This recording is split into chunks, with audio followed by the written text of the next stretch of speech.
Morning. Felt like it was time for another Cowboys hoodie Starbucks vlog. Man, my boy Jason Witten retired. Tight end for the Cowboys. You should watch his retirement speech. He said something in there that is worth writing down. The sheer concentration required to pursue a dream is not for everyone, but it was for me. Ain't that the truth, man?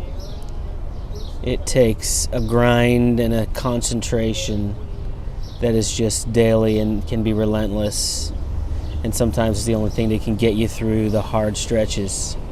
But it's required to pursue a dream. But it's not for everyone. But it was for Witten. And it is for me. He said, I yearn for the daily grind. Man, you need that grit to just make it through. Love that guy. One of the best football players to ever play the game. Just an upstanding man. And, I've loved the Cowboys since I was 8 years old. I don't know. I say 8 arbitrarily because my son's 8, my oldest son. I could have been 6, 7. And I'm not from Dallas. I'm from New England, oddly enough. But Tom Landry, the great Cowboys coach, he's a relative, sort of. Like, he married my dad's cousin, so we had that family connection. But I've never seen him play my whole life. Rooted for him, watched him every season, never seen him play. And I live in Charlotte, and they only come to Charlotte once every 8 years because they only play the Panthers once every 4 years, and they alternate locations. Last time they played the Panthers in Dallas on Thanksgiving, and that's when Romo hurt his back again. But they're coming to Charlotte this season, and wouldn't you know it, it's opening day, September 9th. Opening day of football, the Cowboys will be in my city, a half hour away. And guess who's going? I'm going. I got tickets. As soon as they went on sale, I spent an obscene amount of money, and I got tickets, and I'm bringing my sons. I even got an extra ticket, so I got to resell that to kind of recoup some of the money I spent. But I think I can, because the tickets, Cowboys, they're the most profitable sports franchise in the world, if you can believe that. Of any sport, of any team, the Cowboys are the most valuable. So tickets for Cowboys games are just crazy when they travel. When they come to a city like Charlotte, where they come once in a decade, they're outrageous. So I've got an extra one that I'm going to hopefully resell. It's been a couple weeks. I've been knee deep in this new long-term contract work for the St. Louis company. Really enjoying it. But it's been a lot. It's been a full plate. And we're a month away from shooting Premise. I'm officially driving up to New York City June 2nd to shoot Premise. And, so while I'm not there, getting my hands dirty in prep like the rest of the team, there's still a lot to be done from here. I got to be honest, I'm slightly keeping my head above water. It's going to be great. I'm not complaining. And I feel very grateful and privileged to be having paying work that's taking care of my family and being able to prep another feature film. But yeah, man, it's a lot. It's a lot too. A new dynamic for the family. This idea of like being gone for a month. That's brand new to us. It's something we've always talked about, always kind of prepared for. But now it's here, and I won't. It won't go a month of me not seeing them. They're gonna drive up. I'm gonna see them a few times in that month, but I'll still be kind of gone from home for that amount of time, and it'll be just a few times to see them within a month. So that'll be interesting too, how that dynamic affects us. As a tight family unit. Looking at an email here from a producer friend, not one I'm currently working with. And I won't say his name because I want to protect his privacy. But he's a legit producer. He knows what he's talking about. He's done a lot of stuff. And we were talking about something else and just started talking about the struggles. And he wrote this to me a few days ago. He said, as I'm sure you're noticing, the landscape for indie film is a mess. Too many gatekeepers, too many unwarranted opinions, too many middlemen, and too little action. It's frustrating to be a part of and knowing how much better everything can be.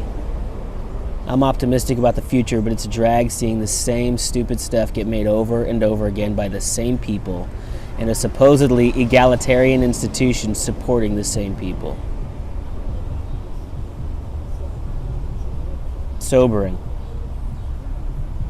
It's eye-opening that a guy who's got a lot of features to his name and who's worked in a lot of films and comes from a film family, living in LA, he's like, dude, indie film's a mess. That was a few days ago. And then, of course, on The Hollywood Reporter, I see this article like 3 days ago. Let me pull it up. So he wrote that to me on May 1st. This was May 3rd. Article from The Hollywood Reporter. Meet the 25 players who can actually get an independent movie made. These key financiers have the taste, savvy, and most important, the money to say yes to a film and really mean it. And then it goes and kind of like does a little profile on 25 like CEOs, chairmen, a bunch of old white guys, a few people of color, a few women. It was the most depressing article I have ever read. It just felt so wrong. And it made me thinking, if these are the 25 people who can actually get an independent movie made, then I don't think we actually have an independent movie system. If these are the gatekeepers, then it's not actually independent. And if you go on and read, it sort of talks about the films that get financed, films that are like $15, $20 million independent films. And it just reminded me that the only way to really go out there and make it and try to build a career is to just go make it, is to not ask these people permission. And look, all these people I'm sure are stars. I mean, you got Megan Ellison, Annapurna, of course, she's a superstar. She's awesome. She's doing good things, but it's nothing against these people, and they are not necessarily, didn't apply to be a gatekeeper to independent film. But if this is the state of the independent film landscape, where these 25 people have the clout to sort of get my movie made, then we are not in an independent movie landscape. It's like, here's one, Ken Cow, partner, Bloom, CEO, Wayne Point Enterprise. I'm sure he's an awesome guy, son of billionaire Min Cow. He's collaborated in some of Hollywood's biggest names, co-financing Silence and fully backing the $60 million Nice Guys. Is that supposed to be an example of an independent film? The $60 million film Nice Guys? Molly Smith, Black Label Media. I had a guy telling me like, oh, you need to talk to Molly Smith a couple years ago. She could get your movie made. And he's right. She's on this list. Yeah, he tried putting me in touch. You think she answered my call? Not a chance. Here's one, Kimberly Stewart. Upcoming projects the company is funding, mainly in the $5 million to $15 million range. It's like, you can make a movie for a lot less than this. And that's a big part of it, man. That's a big part of what I'm learning, at least for those who are trying to be really independent. Not like I'm trying to be independent. I am forced to be really independent because these gatekeepers aren't, they don't know who I am. And you'll spend so much time trying to like get a few $1 million to make a film, because at this price point, several million and up, these are the gatekeepers. Maybe it's not really an independent system, and that email from my producer friend sort of confirms that. So I'm not asking anybody's permission, and you need to not ask anybody's permission. I made my first film for $5,000 in 3 days. I finished it for another $20,000. It was a $25,000 hard cost expense. There's a lot of deferred costs, a lot of in-kind equity. Call it $50,000 if you want. You call it $100,000 for the year we spent on it. You could even say, add it all up, in-kind, deferred, $100,000. Fine. That's $100,000. Premise, I don't know if I can say the budget for Premise. I'll probably get in trouble as we try to sell it, but I promise it's less than $1 million.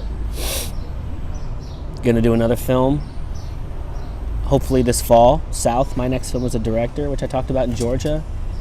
$300,000 film. We're not asking anybody's permission. I'm not going to these gatekeepers saying, hey, can you help me make my independent film? I'm just going to make it. Be an independent. Go make a movie. Now, the releasing of the movie is its own political, non-egalitarian system, and that deserves its own vlog, especially the festival marketplace, man. It is tough to navigate. The sales and marketing side, it is tough to navigate. So I don't know, maybe it's not enough to just go make your movie. Yeah, I've made a movie. I raised $300,000 and I went and made a movie. Now what? Now I want people to see it. I want it to get released properly. It's tough, man. It is a tough business. But I'm reminded of what Jason Witten said.